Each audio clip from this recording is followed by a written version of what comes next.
Morning, everyone. Thank you very much for joining us this morning. We'll get started with Defender for Office best practice, and hopefully we can help people configure Defender for Office today and see where we go. For the agenda, we'll just cover off a little bit of news, then talk through more of the Defender for Cloud best practice, and then finally questions and answers. Okay, I think that's long enough. I'm going to get started.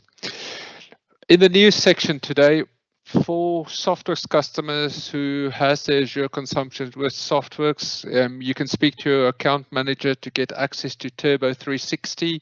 Turbo 360 allows you to analyze your Azure consumption, understand if there's any savings to be made, or if you have potentially orphan disks or costs where we can save. So if you do have any Azure consumption with Softworks, do feel free to speak to your account manager to get access to it. It's a benefit of having your CSP licensing with Softworks, and that is at no extra cost to customers.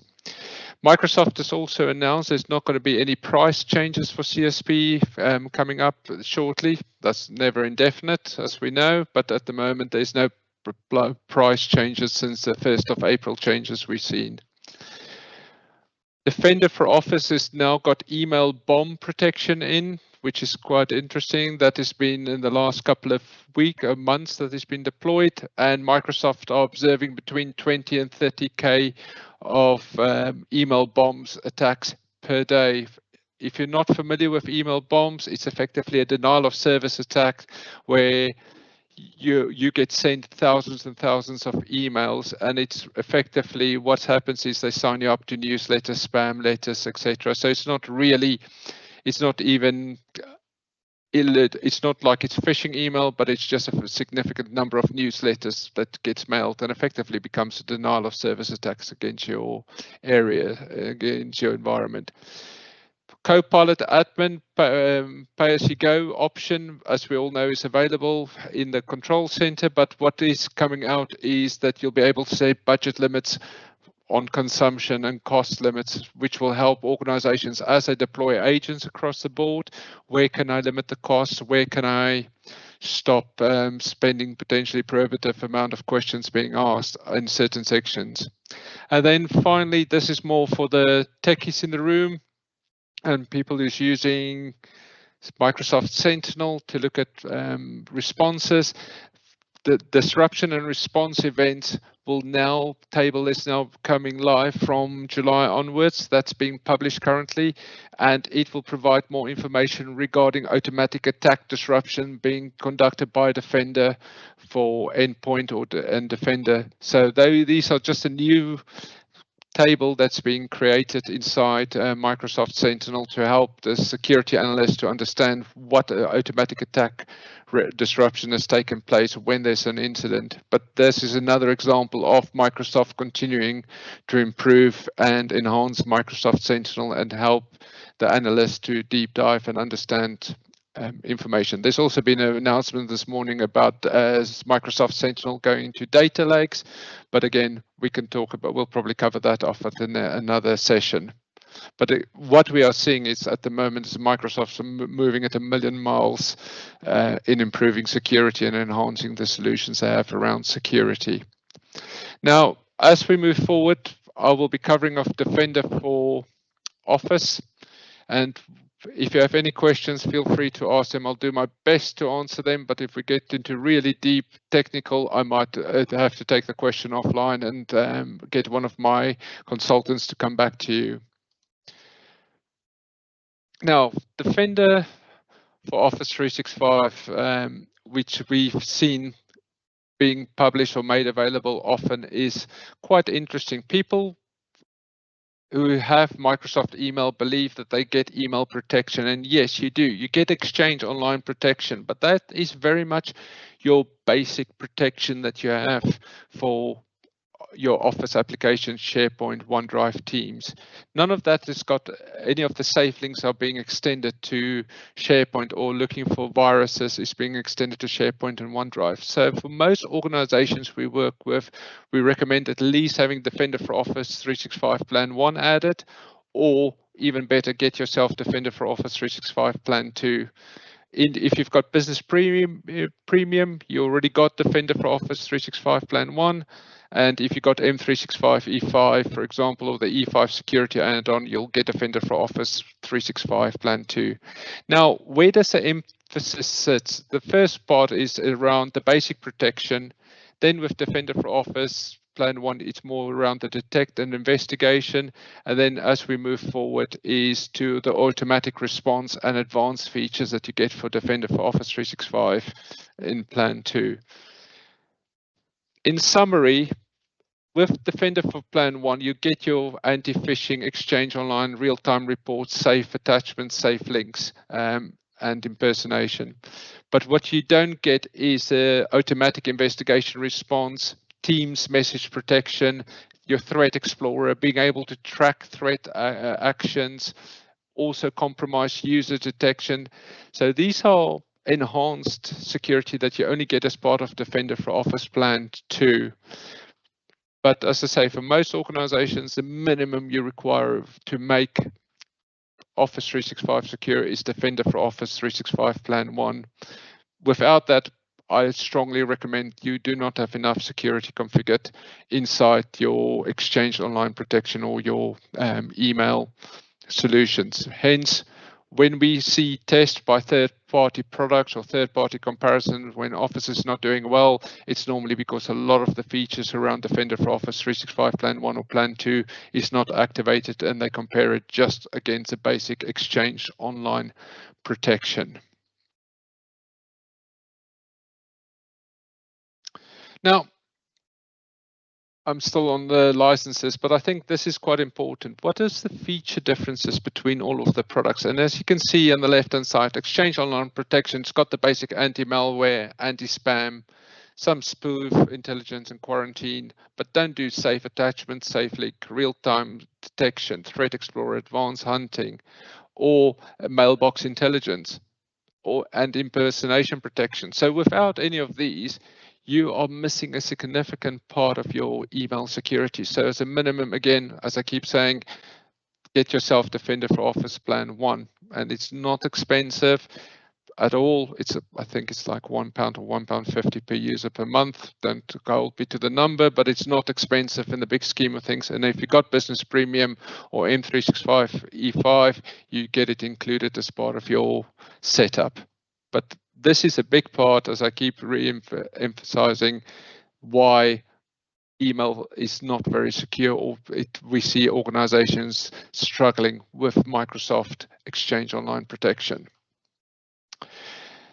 And from a team-specific point of view, as you only get it as part of your Plan 2 settings, which means that from a email quarantine is in Plans 2, but the Teams message quarantine, yes, you get safe links in Teams, but you don't get Teams message quarantine unless you've got Defender for Office Plan 2. You also don't get Zap for Teams, and the users being able to report a potential Teams message as phishing or compromise, because what you can do is if a user reports a message, you can go and get that message removed across your whole organization in case somebody's trying to message you directly or one of your suppliers has been compromised. So from a point of view, you need to have all of these features in place, and there's a big difference that people don't realize that's what you get extra now in Defender for Office Plan 2.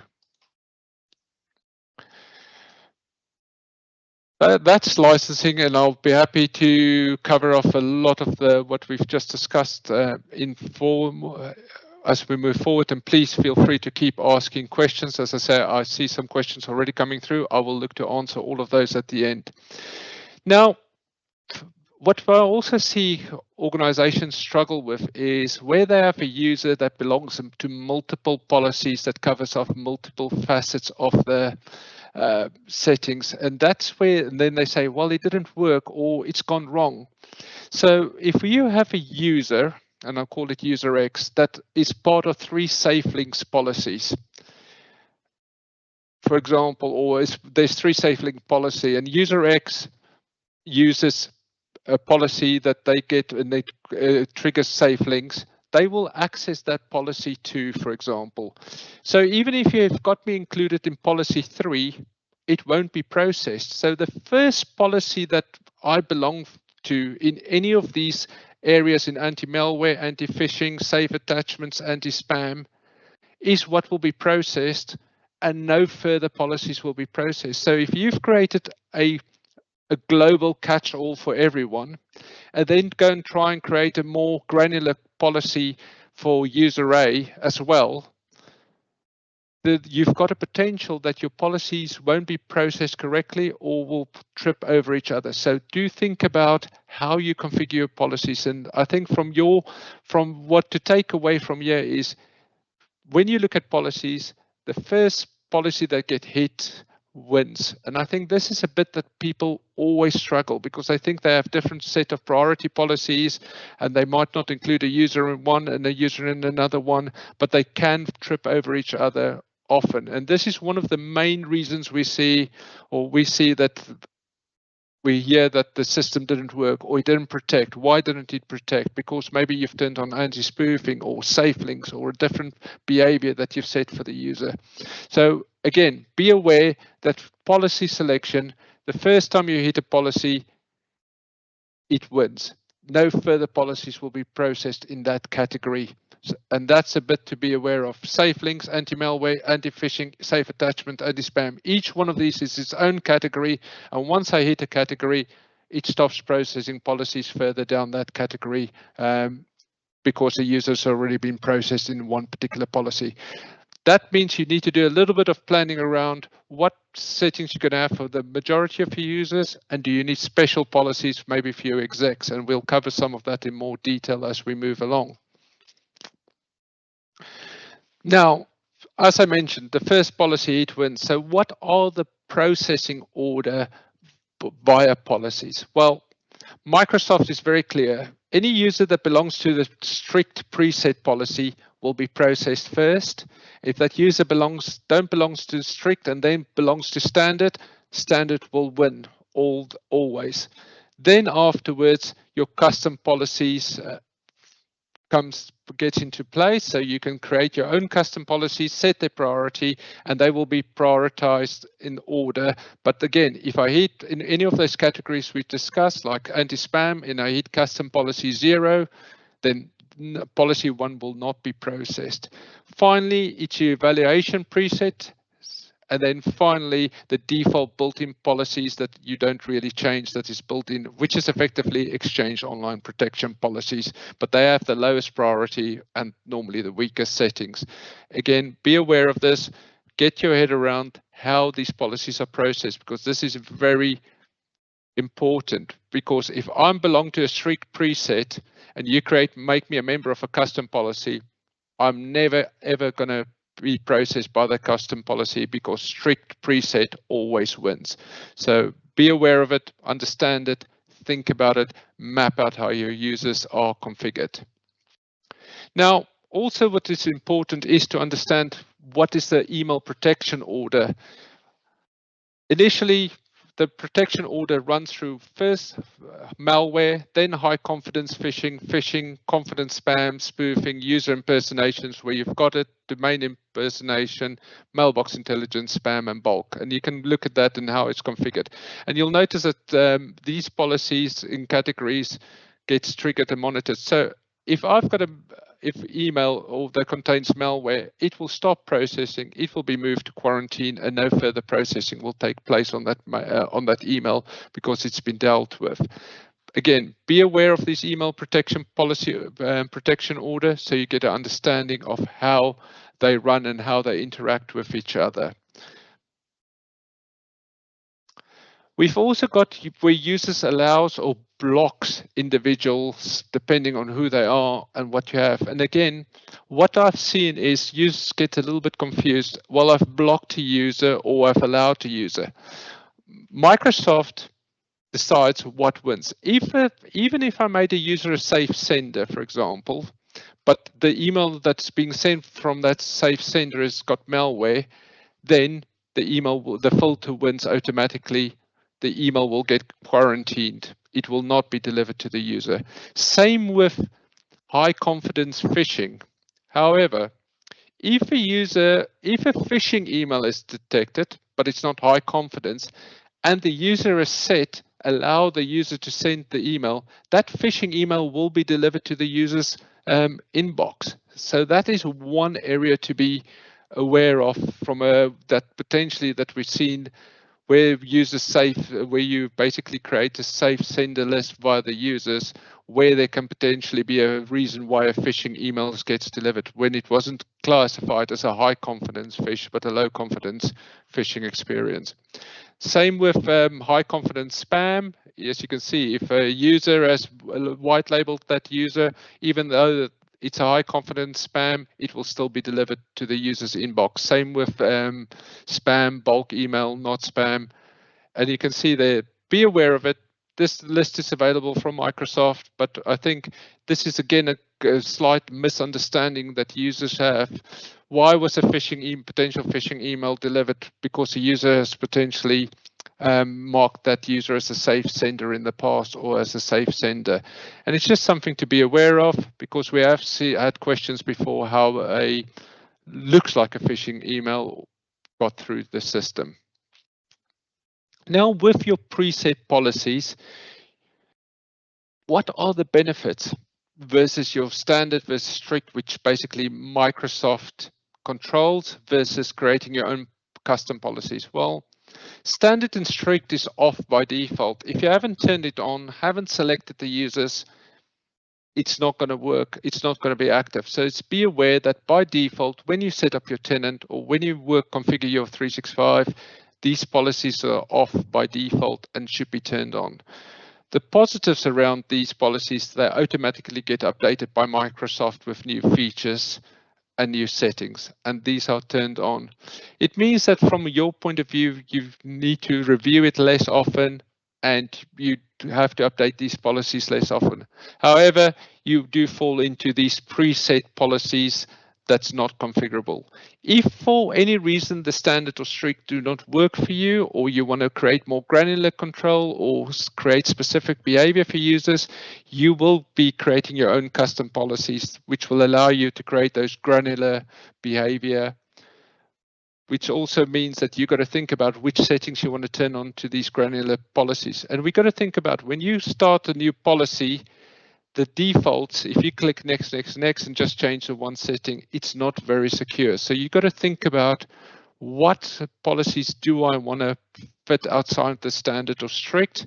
Have I configured it correctly? And how often am I going to go and review these custom policies? Because they can get stale. New features get added, new systems settings get added all the time. And lastly, you've got the built-in base level policies, which is effectively the Exchange Online protection, which is your minimum protection settings that is pre-configured inside the system. You can do some minor changes via PowerShell, but it's very limited what you can and can't do around your preset policies or your base level policies.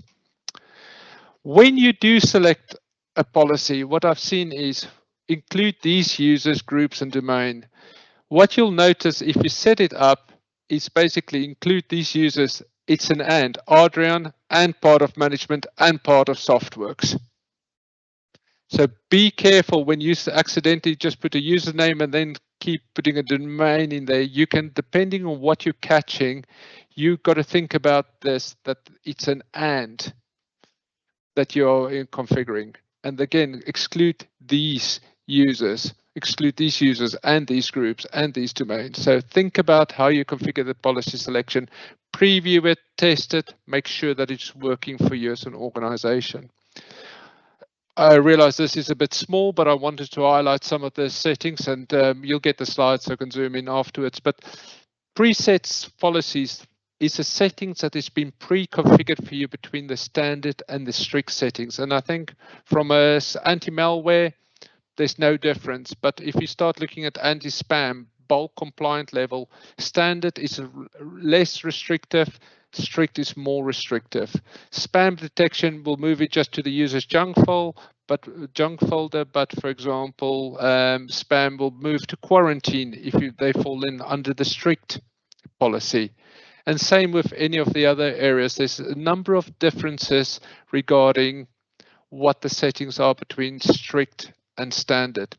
And you might think about, if we're going to start off fresh, we might initially select that all of a majority of our staff will fall under standard, but we might have a set number of execs or people that we really, mailboxes that we're really worried for, that we want to include in the strict policy. So you can select the different behavior, what you want between the two, but it's go and have a look between the standard and strict settings to get an understanding of what the different settings are, what the thresholds are from a security point of view. And as you can see here, for example, do not rewrite, URLs not selected, false. What a URL rewrites is, for example, the default settings.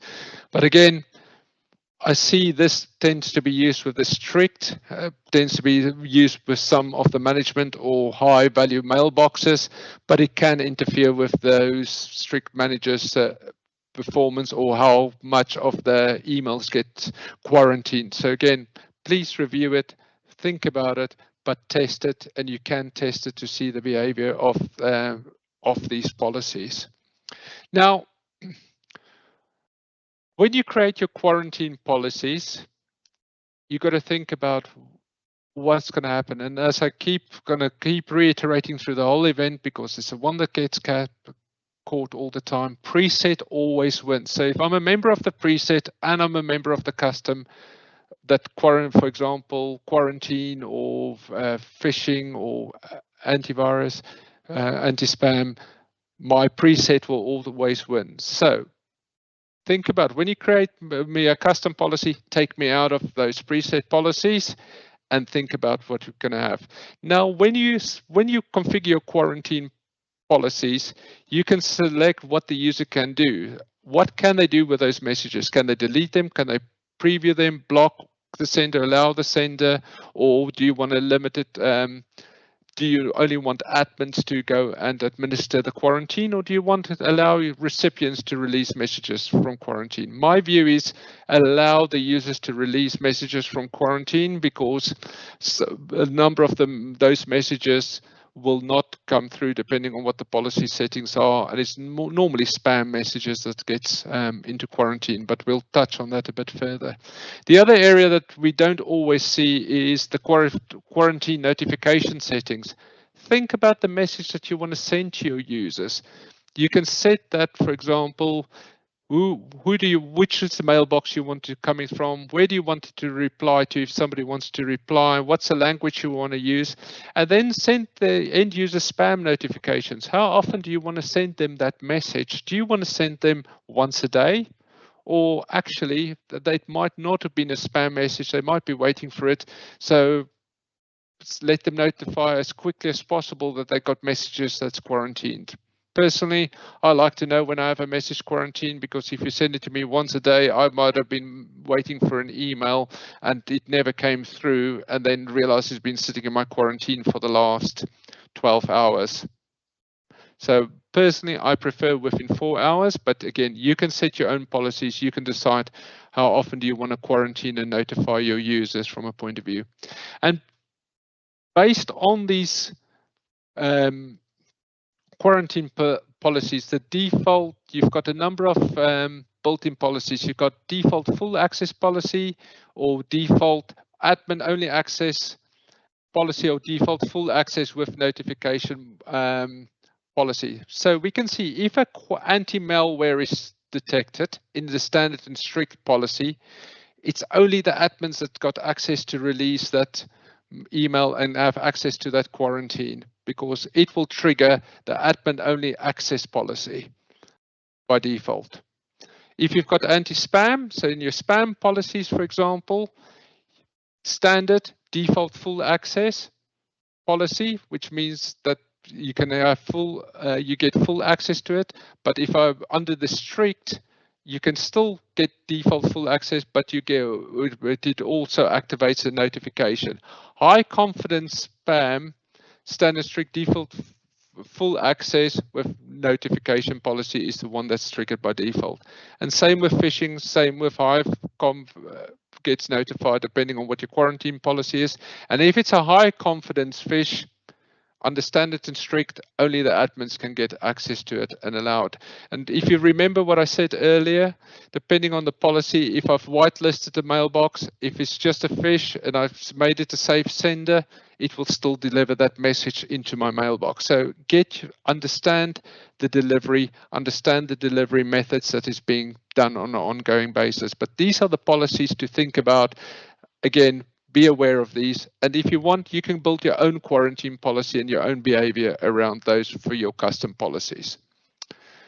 Also in the outbound, there's actions that set when certain thresholds are met. For example, if I'm part of the standard preset policy, I'm allowed to send out 500 messages a day and get internal message limit of 1,000 and a total of 1,000 limit message. Strict, that is less. If these numbers don't work for you, create your own policy and create your own anti-spam settings regarding what thresholds you want to have. I mean, sending more than 500 messages is a lot per day unless you write a lot of emails. Doing a normal standard engagement, I don't see why you would need more than that. But again, I am aware that some people use their main production environment for marketing purposes. Now, also safe attachments and safe links. Make sure you go and configure that from a point of view. Think about where you want to deal with the security, and this is very much part of your Defender for Office Plan 1 and Plan 2 settings. What settings do I want to have in place? Configure it, turn it on. Make sure that you have these settings turned on, because what we are seeing now is you're getting links being sent via email, but also directly into Teams now. Safe attachments. Think about where you put those safe attachments. Again, have that turned on from a point of view that you prevent the users from downloading the file till it's been scanned and exploded from a point of view. Help people stay safe as well, so make sure you turn these on. For example, turn on safe documents for Office client. Again, this is unfortunately only available in the E5 license, but it will scan the documents before it's allowed to be opened or moved outside protected view in Office. Again, you can configure these documents. Thank you for confirming you can hear me loud and clear. I just had somebody whisper in my ear they couldn't hear me, so that's fine. I appreciate that. Now, this is another setting that I don't always see, where you set priority user protection and configure your priority users. By turning this on for your priority users and defining them, the priority users, it will give you additional scanning. Enhanced analysis of those users, basically provides additional heuristic protection to your users that it scans. And again, from a visibility point of view in reporting as we move forward, being able to report on your priority accounts, tags that you have is another benefit of that. But most importantly, make sure you go and define your priority users inside the organization. The reason for that being is you'll be able to see your real-time detections once you've defined your priority users, you'll be able to view your real-time detections. You'll see if it's a priority user being targeted. Now, with your Defender for Office Plan 1, you do get the real-time detections, which is your malware, phish, or content that contained malware. And you can see what has come in, what's happened, is anything potentially been delivered, what this type of situation is that's happened around that particular user. The big bit to think about is that this is limited to real-time exploration only in Defender for Office Plan 1. Where you have the users got Plan 2, you'll be able to go into Explorer. With Explorer, you'll be able to see all the email that's being delivered, what malware is being delivered, what phishing emails happening. Is there any particular campaigns running? What URL clicks has come through? What is the top URLs? What's the top targeted users? Where are we seeing some of these email origins? Now, what this will do is provide you with intelligence and evidence regarding are my organization being targeted? Who is my most targeted users? Is there information that I need to be aware of? Shall I create specific explorers or alerts that I want to create inside the environment, or create a area where I want to follow up certain information? So what you can see is I can create queries, I can run these queries, I can save these queries as well for future reference. But from a point of view, if you are not looking at your Explorer view, go and do that right now. Start looking at the Explorer, understand what you're looking at, and understand what is happening inside the organization. Because I think I see people turn on their emails, turn on Defender, and never actually go and look to see what's happening inside the organization. And as I say, again, you get the two different, the real-time Explorer that you have versus the version you get in Defender for Office. And you can see here, you can see clicking because of the Defender for Office Plan 2 questions. Other areas to think about is if you go into your policies, your threat protection, your tenant allow block list, you'll see your spoof intelligence insight. Go and have a look at what spoofing is taking place, what is being configured, who is spoofing, what type of spoofing emails are we getting from point of view, who is spoofing the suppliers. Because what it will do is give you a view of what is potentially happening regarding your organizations. You also see that there is spoof intelligence insights being fed through into the organizations. Now, impersonation insights, and actually I'll go back and talk a little bit about impersonations. Impersonation insights will tell you where some of your users are being impersonated. But if we go right back to your policies and your strict or standard or any policy you can create, you can configure impersonation protection for your users. You are limited to 350 users that you can target per policy for impersonation protection. And it's normally your key accounts that you would like to protect under impersonation.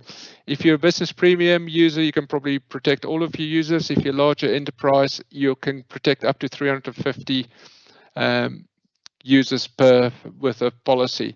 And you can also target up to impersonation protect 50 domains. So what I normally recommend for organizations to put in place is all the domains that you own, all the domains that you manage, but then also all of your key suppliers that you work with. Who is communicating with those suppliers? Who is the suppliers that you deal with regularly, and make sure that you add them in case they are being impersonated as well and look very similar, or emails getting delivered where they're trying to be tricked, for example, where you might have supply chain or somebody's trying to be similar to your current suppliers and they've got hold of their invoices, etc., and sent email as them. So you can start seeing some of those impersonation protections. Now, a couple of gotchas around impersonation protection. If you've turned it on and you have, like myself, I'm Adrian Becker at hotmail.com, for example, or and I'm Adrian.Becker at softworks.com, and I email myself from externally, that email will be blocked because it will be looking that somebody's trying to impersonate me. So you might need to add that user to the safe sender list. Also, if you turn on impersonation protection and you've exchanged emails with any of these parties previously, they've been moved by the mailbox intelligence. They have been moved to as an authorized sender already. So when you turn this on, it's for future net new mailboxes or emails that's being received from different sources, not from your existing communication. So if you've ever exchanged emails with somebody that's been impersonated before you turn on impersonation, no further action will be taken, and those messages will still be delivered, because from a point of view, impersonation wasn't active, and I've seen that there's been communication previously into it. And that's where what they call the mailbox intelligence is running, because what it does is mailbox intelligence build up a list of emails to see who do I normally communicate with, that they don't accidentally get caught up in what we call in a lot of these policies. So it builds up what's my normal communication, what's a normal engagement that we have, and what we see then is suddenly bought Defender for Office Plan 1, never had it, configure impersonation, but it doesn't go and catch up or protect against retrospective impersonation. There is a method where you can clean up some of those messages, but it's via PowerShell, and it takes a while to reset and make sure that they don't get caught. But it's one of those gotchas that I wanted to make people aware of from a point of view. Now, other areas that we've got to look at, and I am rushing a little bit because I'm conscious of time, we only get 45 minutes, is how is our policies configured? How has it deviated from our normal standard versus strict recommendations? So if you go and run Configuration Analyzer, go into your Defender for Office, go into your Configuration Analyzer, and it will show you all the policies that you might have, and what is the policy name, and how does that compare to the standard recommendations. And this is a way for you to analyze the current policies that you have regarding what can be said. And it could be that you might have some entries into the system that you want to do. So for example, you can see there's a couple of recommendations regarding back chatter, turn it on, or add users to protect. What are the areas that you need to compare? And you can compare that with your strict recommendations, and then you can also look at some of what has there been some configuration changes, what the history was. It's a great way for you to just review what is your current policies. And this is one of my recommendations that I always make to organizations. You got to review your policies, and this goes to Defender for Office, Defender for Endpoint, Defender for Cloud Apps, all of the Defender products. You got to have a place that you review your settings maybe every 3 months or every 6 months as a minimum.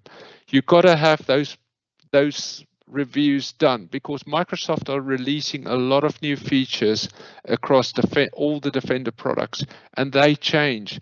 What you've put in a week ago or a month or 2 months ago might still be valid, might not be, might need a bit of fine tuning, because they do get stale. More things changes, and this is a fast evolving world, like the bombing protection, like some of the security that they keep adding onto their system.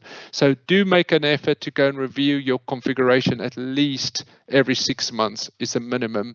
And as I say, make sure you include your Defender for Endpoint and all of your other Defender products at the same time. On top of the Defender reviews, think about what is the policy to review your weekly spam, your weekly emails, your weekly attacks, to get an understanding of what is happening inside your organization. What type of emails is taking place? What type of actions are we seeing on a day-to-day basis? But go and leverage the Configuration Analyzer, because if you don't, people won't know about it. People don't know that this even exists half the time, but this will help you review your policies. And if you did create new policies, remember to test them. Make sure they don't trip over each other. You can also go and run the Orca. For people who haven't seen this, it hasn't been updated for a while, but the Defender for Office report analyzer, you can go and install it, get that from GitHub, install it and run it, and it will create an HTML report regarding your current tenant setup. How is your tenant working? Have you configured it correctly? And is there any recommendations that's been detected inside your tenant? And any admin can go and run this, get it up and running, and run it against your Office 365 deployment and give you a graphical report. There's lots of detail behind this. I just took the cover page, but again, you can go and get that from the PowerShell gallery. It's called, and the latest version is 281 from memory that they've got in place.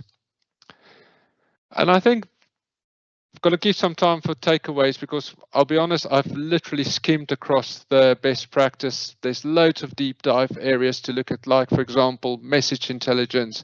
How do you want to make sure you scan the document before it's opened? How do we configure it if we're using anything like Mimecast or any other configurations in front or behind the product? You've got to think about all of these. But I think from my point of view and from a conscious point of view, we got to think about how do we avoid our policies getting stale? Review it regularly. Remember as well, configure your DKIM, your SPF, and your DMARC.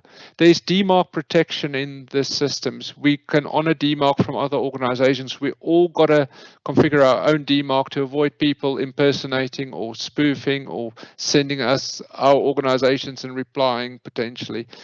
Make sure you get all of your settings right, sorted. And as I say, you've got to do it regularly. And I know I keep hammering on about it, but if you do not review the settings around, for example, what type of messages we're getting, which users are clicking, what type of messages are we seeing in, for example, in Teams? Are users reporting Teams messages as spam? What action are we taking? We have to make that and get that in place all the time. And I think if I move this backwards, just to cover off a couple of bits and pieces in here again, is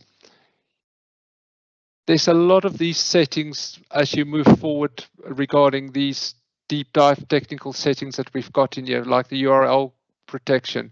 You can say block monitors, for example. Think about what you want to do. Redirect attachments. What do you want to do? Track the users. Scan the URL click every time it's open. So in case somebody has weaponized the URL, do I want to rescan it, or am I going to scan it one and then trust it?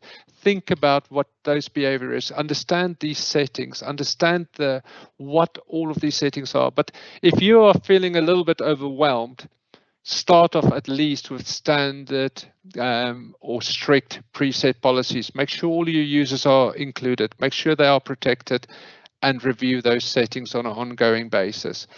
And I think on that note, I'm going to open up some questions and answers, because I'm conscious we had it's a 45-minute webinar, but hopefully that is useful. So I'm going to just look at some of the questions that's coming in from a point of view, and I'll go from the top down.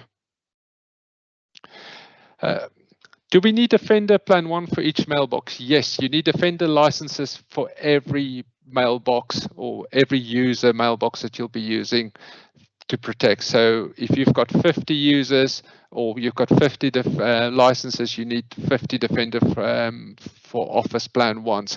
So as I say, they are included with Business Premium. They're included with the Microsoft 365 E5, for example. You get Defender for Office Plan 2, but every user that receives mail needs a license to be licensed.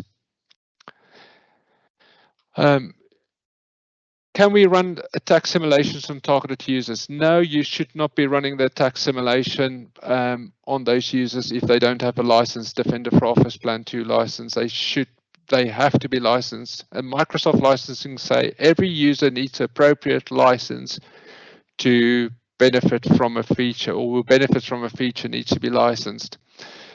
I know some features, and I'll be honest, I haven't tested to see if this if it works if I don't have all my users licensed, because I've just never done it.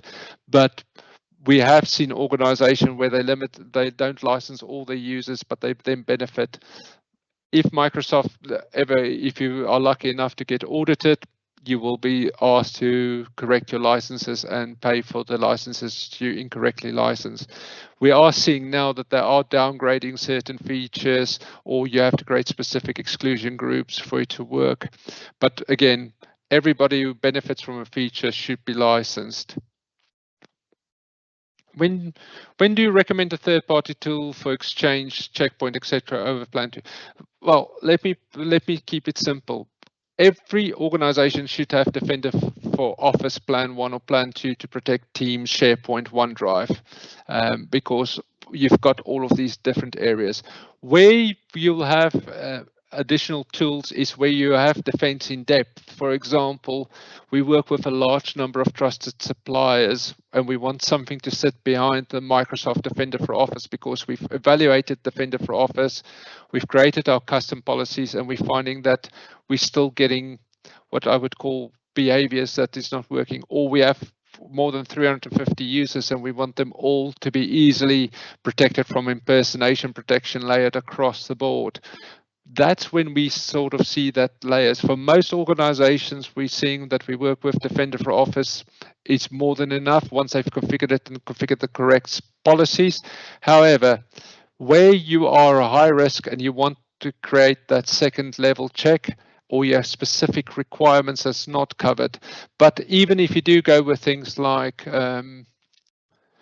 I don't know, Mimecast, Iron Scales, they still rely on Defender for Office to do the heavy lifting, and then they provide a layered protection across the board. So and because you need Teams covered, you need SharePoint covered, you need all of these other solutions covered as well, like safe links, anti-spam, antivirus that's being uploaded into your SharePoint. You'll need Defender for Office to protect those. So what I always see is people who buy third-party tools still leverages Defender for Office on top of it. And I see Defender for Office as a core requirement, at least Defender for Office Plan 1. You might have reasons not to use Plan 2, but Plan 1 is absolutely, I would say, is effectively critical and sit along it. And I think this sort of answered my next question. Is it worth using Plan 1, Plan 2 alongside something like Darktrace? Yes.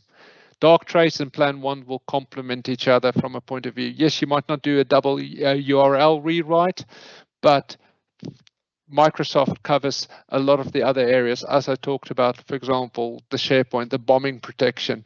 So lots of new of these features are not included by default with some of the other organizations. And what we are seeing now is that layered approach, because, and need to double check Darktrace, but I don't believe it covers your SharePoint while it's not linked into the environment. It covers the SharePoint safe links, for example, by default, or SharePoint SharePoint Online by default, and because that's very much sits inside the Microsoft environment and is controlled by Microsoft. So it's just be aware of it, have a look into it. I see it very much. There's not a problem going for defense in depth, but as I'm going to keep hammering on, at least get Defender for Office Plan 1. It's not expensive, and have that layered on top. What configurations are advised actionable if I'm not a global administrator? Well, you don't need to be a global administrator. You need to be a security administrator, and there's another role. Don't hold me to it. There's a technical document on what roles you need. But I think from a security point of view, it depends on what level of security you're allowed to have and what you've got in place. But again, look at the roles and permissions. You don't need to be a global administrator. The only time you need to be a global administrator is for certain of the what I would call tenant-wide settings.